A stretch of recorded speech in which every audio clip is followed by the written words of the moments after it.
Hello dear student, आप सभी का स्वागत करता हूं मैं शिवम वर्मा अपने यूट्यूब चैनल पे। तो जैसे आरआरबी की सीरीज चल रही थी, आप लोगों को पता है, उसका पार्ट 10 लेके हाजिर हूँ मैं शिवम वर्मा। और इसका नेक्स्ट क्वेश्चन है आपके सामने, जो है 30 नंबर का क्वेश्चन। तो आप लोग इसको सॉल्व करिए और कमेंट बॉक्स में आपके जवाब आने चाहिए। तो ठीक है, तो आशा करता हूँ आप लोग वैसा ही करेंगे। तो चलिए पहला क्वेश्चन आई मीन 13 क्वेश्चन पढ़ते हैं। निम्न में से कौन सा समाचार पत्र जो है एनी बेसेंट से संबंधित है? क्या कह रहा है? एनी बेसेंट से कौन सा समाचार पत्र संबंधित है? तो इसका option number A Commonwealth, B New India और सी ए व बी दोनों। तो आप लोग बताइए इसका ऑप्शन नंबर क्या हो जाएगा। तो इसका राइट ऑप्शन जो हो जाएगा वो ए कॉमनवेल्थ और न्यू इंडिया, ये दोनों ही समाचार पत्र किसके हैं? तो ये दोनों ही समाचार पत्र हैं एनी बेसेंट जी के। तो इसका राइट ऑप्शन क्या हो जाएगा? सी नंबर ए व बी दोनों। तो आई होप क्लियर हो गया होगा। तो जो श्री एनी बेसेंट थी जो, वो भारत में कब आई थी? तो ये भारत में आई थी 1900 कब 1893 को। कब? 1893 को ये भारत आई।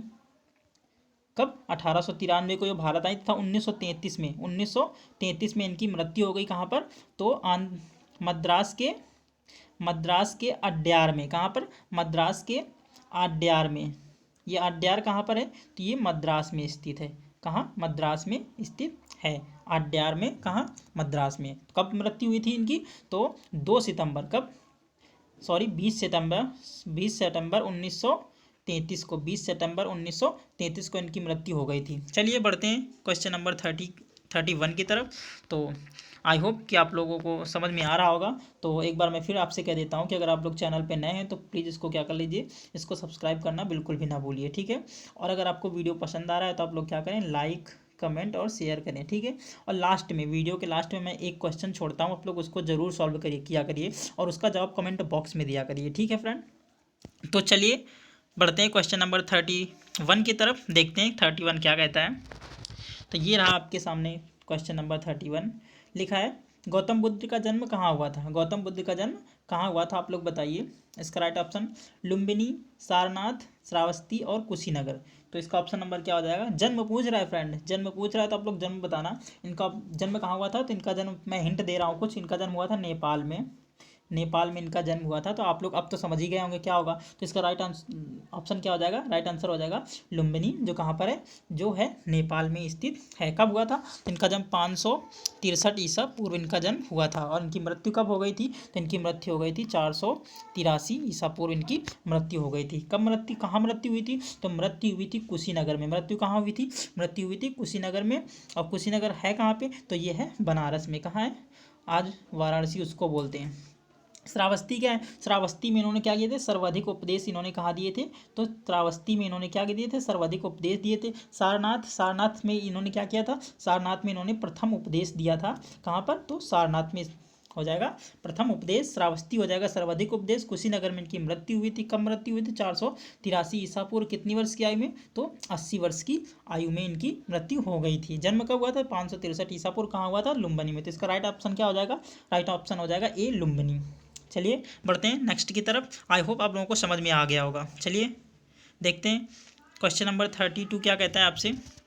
बुशमैन, जो बुशमैन कहाँ के हैं? बुशमैन नामक आदिवासी कहाँ पाए जाते हैं? ठीक है, क्या कह रहा है? बुशमैन जो हैं वो आदिवासी कहाँ पाए जाते हैं, तो आप लोगों को बताना है। तो देखिए बुशमैन कहाँ है? कांगो बेसिन, कालाहारी मरुस्थल, न्यू गिनी और साइबेरिया। तो आप लोग बताइए इसका। साइबेरिया में सबसे पहले मैं बता देता हूँ, साइबेरिया में कौन से पाए जाते हैं? यूकाधिर पाए जाते हैं। कौन से? यूकाधिर नामक आदिवासी कहाँ पाए जाते हैं? तो वो साइबेरिया में पाए जाते हैं। न्यू गिनी में पैम्पुआ नामक पाए जाते हैं। पैम्पुआ कहाँ पाए जाते हैं?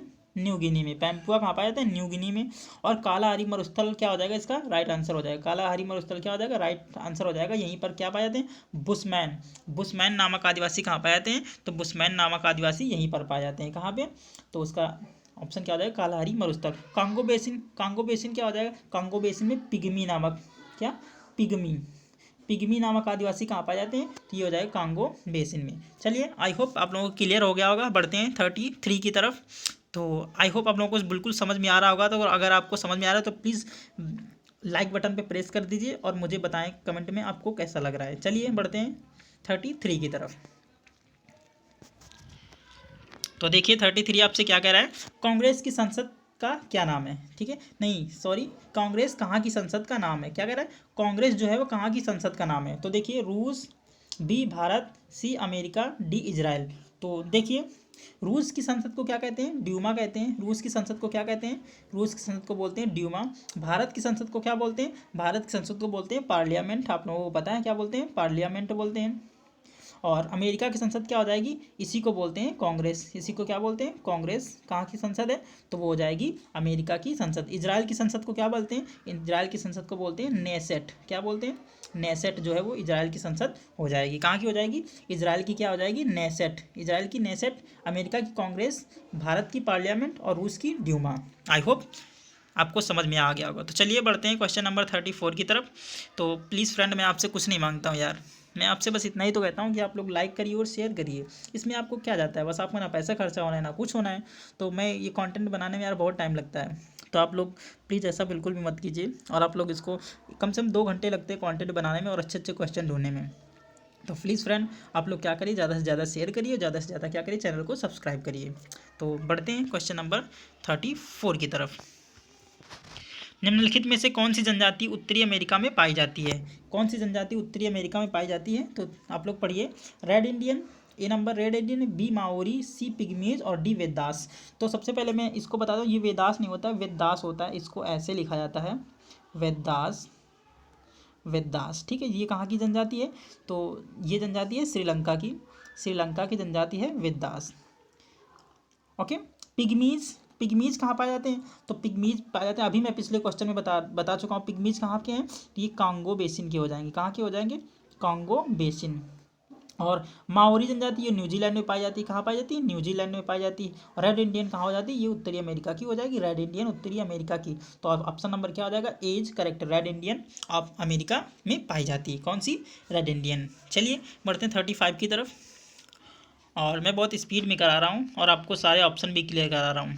तो इस ऐसा भी नहीं है कि मैं आपको जल्दी जल्दी पढ़ा रहा हूँ तो उसका ऑप्शन नहीं क्लियर करा रहा हूँ, तो मैं बिल्कुल सब कुछ पढ़ा रहा हूँ। आप लोग इससे बेहिचक रहिए, ठीक है फ्रेंड।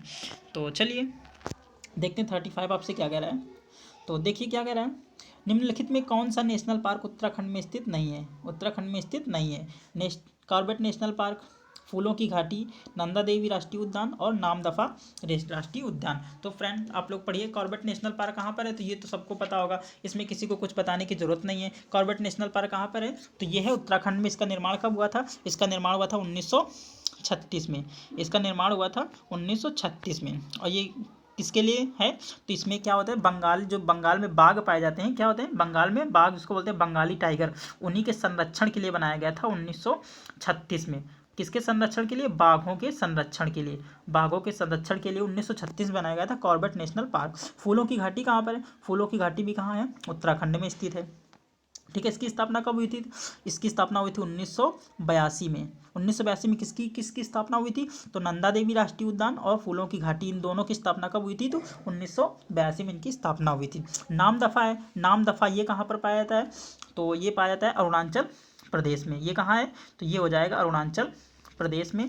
तो फ्रेंड आप लोग को समझ में आ गया होगा ना, अरुणाचल प्रदेश में इसकी स्थापना कब हुई थी, तो इसकी स्थापना 1974 में इसकी स्थापना हुई थी, इसकी स्थापना 1974 में हुई थी। ये किसके लिए प्रसिद्ध है, ये जैव विविधता के लिए, अपने जैव विविधता के लिए प्रसिद्ध है। अनेक पेड़ पौधे फूल ये सब इसके लिए जैव विविधता के लिए प्रसिद्ध है। कौन, नामदफा राष्ट्रीय उद्यान। आइए बढ़ते हैं क्वेश्चन नंबर 36 की तरफ। तो आई होप आप लोगों को क्लियर हो गया होगा। तो अगर क्लियर हो गया होगा तो लाइक बटन पे प्रेस कर दीजिए।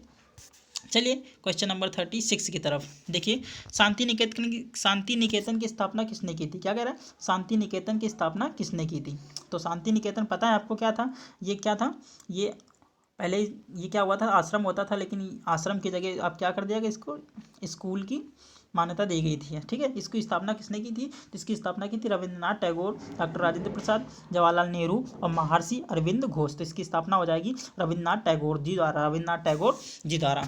तो रविंद्रनाथ टैगोर को आप लोग सब जानते हैं। तो रविंद्रनाथ टैगोर के बारे में हम थोड़ा जानकारी देते हैं, इनको आप लोगों को दिखाते हैं, इनका फेस दिखाते हैं। तो इनका जन्म कब हुआ था, इनका जन्म हुआ था 7 मई 1861 को। कब, 7 मई 1861 को इनका जन्म हुआ था। कहाँ हुआ था, तो कोलकाता में इनका जन्म हुआ था। चलिए, तथा इनकी मृत्यु क्या कह रहा, तथा इनकी मृत्यु 7 अगस्त 1941 को हो गई थी। कहाँ, जोड़ा साँको ठाकुर बाड़ी, कहाँ ये, कोलकाता में, क्या है, कोलकाता में। ये लिखिए कोलकाता लिख दीजिएगा, यहाँ पर कोलकाता लिखा है ठीक है, कोलकाता लिख दीजिए यहाँ पे। और चलिए देखिए, ये क्या जोड़ा सांको ठाकुर बारी, ये एक प्लेस है, ठीक है, ये एक प्लेस है, यहीं पर इनकी मृत्यु हो गई थी कब, 7 अगस्त 1941 को। चलिए देखते हैं, आप लोग इनको दिखा देते हैं कौन से हैं। तो ये हो जाएंगे, ये दिख रहा है ना, तो यही हो जाएंगे कौन से, ये हो जाएंगे कौन, रविन्द्रनाथ टैगोर। आजकल हमारे प्रधानमंत्री नरेंद्र मोदी जी इन्हीं की पोशाक में कुछ वेशभूषा बनाए फिर रहे हैं। तो आप लोग ज़्यादा गौर मत करिए कि आप लोगों को कहीं मोदी ही ना दिखने लगें। चलिए देखते हैं नेक्स्ट।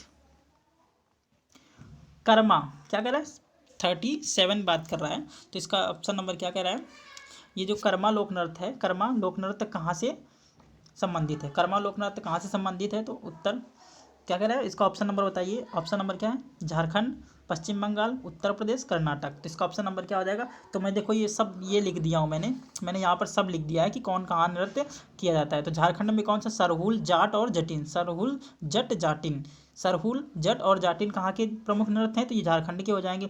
पश्चिम बंगाल के प्रमुख नृत्य कौन जाएंगे, बाउल और जात्रा यहाँ के प्रमुख नृत्य हो जाएंगे। उत्तर प्रदेश में नौटंकी, रासलीला, कजरी, कौन सा, नौटंकी, रासलीला और कजरी यहाँ के प्रमुख नृत्य है कहाँ के, उत्तर प्रदेश के। अब बात करते हैं कर्नाटक की, कर्नाटक के यक्षगान और करगा है। तो अब आपको समझ आएगा कर्मा कहाँ का लोक नृत्य हो जाएगा, तो अभी मैंने बताया कर्मा कहाँ का लोक नृत्य हो जाएगा, तो ये हो जाएगा, आप लोग बताइए, अब तो बता ही सकते हैं यार कर्मा कहाँ का लोक नृत्य है, तो ये हो जाएगा झारखंड का, कहाँ का हो जाएगा, ये हो जाएगा झारखंड का लोक नृत्य, कहाँ का हो जाएगा, झारखंड का लोक नृत्य हो जाएगा। तो ऑप्शन नंबर क्या हो जाएगा, इज करेक्ट। चलिए बढ़ते हैं क्वेश्चन नंबर 38 की तरफ। तो फ्रेंड अगर आपको इसकी PDF फाइल चाहिए तो आप लोग टेलीग्राम पे जुड़ सकते हैं, और टेलीग्राम का लिंक जो है मैं वो डिस्क्रिप्शन बॉक्स में दे दूँगा। तो आप लोग चिंता मत करें, और आप लोग बिल्कुल प्यार से टेलीग्राम को ज्वाइन कर लीजिए, और उस पर मैं सब PDF प्रोवाइड कर देता हूँ। ओके फ्रेंड, तो चलिए बढ़ते हैं क्वेश्चन नंबर 38 की तरफ। देखिए 38 आपसे क्या कह रहा है, अयोध्या, क्या वो कह रहा है, अयोध्या फैजाबाद, अब उसको क्या बोलते हैं, अयोध्या बोलते हैं, अभी तक उसको क्या बोलते थे, फैजाबाद बोलते थे। फैजाबाद किस नदी के किनारे अवस्थित है, तो आप लोग, मुझे पता है इसमें आप लोगों को डाउट होगा, और आप लोग किस पे जाएंगे वो भी मैं बता देता हूँ। आप लोग किस ऑप्शन में जाएंगे वो भी मुझे पता है, लेकिन मैं अभी बताऊंगा नहीं। चलिए इसका ऑप्शन नंबर ए गंगा नदी, बी सरयू नदी, सी यमुना नदी, और डी क्या हो जाएगा, गोमती नदी। तो आई होप आप लोग इस पे जा रहे हो गंगा नदी पे, क्योंकि गंगा की पवित्र नदी जो है वो, भारत की पवित्र नदी गंगा है, और आप लोग भगवान राम की वजह से आप लोग जाएंगे गंगा नदी पर। तो जी नहीं, इसका राइट आंसर बिल्कुल भी गंगा नदी नहीं है, क्योंकि गंगा नदी उत्तर प्रदेश के लखनऊ और उन्नाव के बीच से, लखनऊ और कानपुर के बीच से बहती है। तो आप लोग इसको बिल्कुल भी गंगा नदी मत करिए। तो इसका ऑप्शन नंबर हो जाएगा बी सरयू नदी, कौन सा हो जाएगा, बी सरयू नदी हो जाएगा इसका राइट आंसर। सरयू नदी कहाँ है, तो ये हो जाएगी फैजाबाद, इसी के तट पर बसा है। तो चलिए इसकी नदी जो सरयू नदी, इसकी टोटल लंबाई कितनी हो जाएगी, इसकी लंबाई हो जाएगी 350 किलोमीटर, 350 किलोमीटर। और यमुना की बात करते हैं, तो यमुना की लंबाई अभी मैं पढ़ा चुका था सब। अगर आप लोगों ने नदियाँ नहीं पढ़ी हैं तो नदियाँ प्लीज़ डिस्क्रिप्शन बॉक्स में दी हुई हैं नदियों के बारे में, तो आप लोग प्लेलिस्ट एक बार जरूर चेक करिए, प्लेलिस्ट एक बार जरूर चेक कर दीजिए, और उसमें सारी नदियाँ मैंने पढ़ा चुका हूँ, तो उसमें देख लीजिएगा, और वो भी डिटेल में बताऊँ। ठीक है, यमुना नदी की लंबाई कितनी है, 1376 किलोमीटर हो जाएगी। गंगा की 2525 हो जाएगी, गंगा की 2525 हो जाएगी। और बाकी रही कौन सी, तो गोमती नदी की हो जाएगी 475 किलोमीटर, 475 किलोमीटर। तो आई होप आप लोगों को क्लियर हो गया होगा। तो इसका राइट ऑप्शन क्या हो जाएगा, इसका राइट ऑप्शन हो जाएगा सरयू नदी। राइट ऑप्शन क्या हो जाएगा, इसका राइट ऑप्शन हो जाएगा सरयू नदी। चलिए बढ़ते हैं क्वेश्चन नंबर 39 की तरफ। 39 क्या करें, जिब्राल्टर जल संधि किन दो देशों को अलग करती है, जिब्राल्टर जल संधि किन दो देशों को अलग करती है, जिब्राल्टर जल संधि है किन दो देशों को अलग करती है, अमेरिका, रूस, भारत एवं श्रीलंका, स्पेन एवं मोरक्को, और इंग्लैंड एवं मद्रास। तो इसका सही यहाँ पर मद्रास मत करिएगा, क्योंकि मद्रास तो भारत में चेन्नई को बोलते हैं। तो इसका ऑप्शन, इसका यहाँ पर कर लीजिए फ्रांस कर लीजिए, इंग्लैंड और फ्रांस। इंग्लैंड और फ्रांस को कौन सी जल संधि अलग करती है, तो उसको बोलते हैं डोवर जल संधि। क्या बोलते हैं, डोवर जल संधि किसको बोलते हैं, जो इंग्लैंड और फ्रांस को अलग करती है। स्पेन और मोरक्को को कौन सी अलग करती है, इसको बोलते हैं, आप लोग अभी मैं नहीं बताऊंगा इसका ऑप्शन, ये नहीं बताऊंगा। चलो बी बताएंगे, भारत और श्रीलंका के बीच कौन सी है, तो इसको बोलते हैं पाक स्ट्रेट। क्या बोलते हैं, पाक स्ट्रेट, पाक स्ट्रेट, और क्या बोलते हैं, मन्नार की खाड़ी, मन्नार की खाड़ी। अमेरिका एवं रूस, अमेरिका रूस को क्या करती है, रूस वही बता रहा हूँ, ये वाला रूस है, और ये अमेरिका का क्या है, ये अमेरिका का अलास्का है। तो ये कौन सी जल संधि हो जाएगी, ये हो जाएगी बेरिंग जल संधि, ये हो जाएगी बेरिंग जल संधि। इसको बोलते हैं एशिया और अमेरिका, एशिया और उत्तरी अमेरिका। कौन सी जल संधि अलग करती है, वो बेरिंग जल संधि। अगर रूस दे दे तो रूस भी आप लोगों को करेक्ट करके आना है, बेरिंग जल संधि ही होगा। चलिए, इसका आंसर क्या हो जाएगा, आप लोग समझ गए होंगे ना इसका आंसर क्या होगा, जिसको मैंने छोड़ा यार वही आंसर होगा। क्या यार, इसका ऑप्शन नंबर क्या हो जाएगा 3, स्पेन एवं मोरक्को। चलिए, मैं इसको मैप के जरिए बताना चाहूँगा। देखिए मैप, तो ये रहा आपके सामने मैप, और स्पेन कहाँ पर है, स्पेन ये हो जाएगा, स्पेन कहाँ है, ये स्पेन है, ये स्पेन है आपका, और ये क्या है, मोरक्को है, ये क्या है, ये मोरक्को हो जाएगा। तो ये जो जल संधि दिख रही है आपको, ये जल संधि दिख रही है, इसी को क्या बोलते हैं, जिब्राल्टर, क्या बोलते हैं, जिब्राल्टर जल संधि, जिब्राल्टर जल संधि इसको बोलते हैं, जिब्राल्टर जल संधि इसी को बोलते हैं। कौन सी, स्पेन और मोरक्को के बीच जो है सीमा निर्धारित करती है, इसी को क्या बोलते हैं, जिब्राल्टर जल संधि। आई होप आप लोगों को क्लियर हो गया होगा। तो फ्रेंड, आप लोगों से मैं कुछ नहीं मांगूंगा, आप लोगों से निवेदन करता हूँ कि आप लोग क्या करें, चैनल को ज़्यादा से ज़्यादा शेयर करें, वीडियो को ज़्यादा से ज़्यादा शेयर करें, और वीडियो को लाइक करके मुझे बताएं आपको वीडियो कैसा लग रहा है। अगर आप लोग क्या करें, एक लोग क्या करेगा, अगर 5 लोगों को क्या कर देगा, वीडियो शेयर कर देगा, तो काफ़ी वीडियो को वायरल होने में काफ़ी मदद मिलेगी। अभी मेरा कोई भी वीडियो वायरल नहीं हुआ है, तो आप लोग क्या करिए, प्लीज़ फ्रेंड, आप लोगों से निवेदन है कि आप लोग इसको क्या करिए, वायरल करने में मेरी मदद करिए, और ज़्यादा से ज़्यादा शेयर करिए। ठीक है फ्रेंड, देखिए, और क्या करिए, अगर नीचे आप लोग क्या करिए इसको, अरे यार अभी 40 क्वेश्चन दिया गया है, तो 40 क्वेश्चन आप लोग कर लीजिए।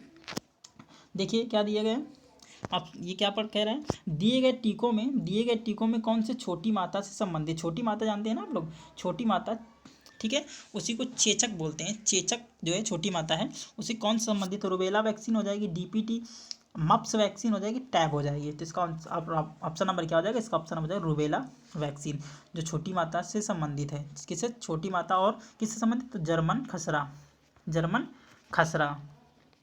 खसरा रोग में भी क्या होता है, रूबेला वैक्सीन लगाई जाती है। ये जो वैक्सीन है, ये वैक्सीन की बात कर रहा हूँ। डीपीटी किससे, डीपीटी डिप्थीरिया हो जाएगा, डिप्थीरिया, और क्या हो जाएगा, टिटनेस और टीबी के लिए भी कौन सा टीका लगता है, वो डीपीटी का, उसको बोलते हैं डीपीटी वैक्सीन। मप्स वैक्सीन क्या होता है, इससे क्या होता है, ये खसरा के लिए होता है। मप्स वैक्सीन क्या होता है, ये खसरा के लिए एक टीका होता है, इसको बोलते हैं मप्स वैक्सीन। ठीक है, और टीएबी बी फर्स्ट, ठीक है, टैब जिसको बोलते हैं टैब, टीएबी, ये किससे संबंधित है, ये टाइफाइड है, किससे, टाइफाइड। ठीक है, 1963 में इसकी खोज हुई थी। रूबेला की खोज कब हुई थी, तो रूबेला की खोज 1963 में हुई थी, 1963 में रूबेला की खोज हुई थी। और 1971 में से, कब, 1971 में से पहली बार लोगों को देना शुरू किया, 1971 में इसको डोज इसका शुरू हो गया लोगों को देना। कब, 1971 में। खोज कब हो गई थी, 1963 में। आजकल अभी कोरोना वैक्सीन की अभी खोज हो चुकी है, और भारत में भी जल्दी टीका लगने वाले हैं उसके, और आई थिंक और स्टार्ट भी हो गए होंगे। ठीक है, तो चलिए मिलते हैं नेक्स्ट वीडियो में, नेक्स्ट दिन। तब तक आप अपना ख्याल रखिए, तब तक के लिए बाय, गुड नाइट।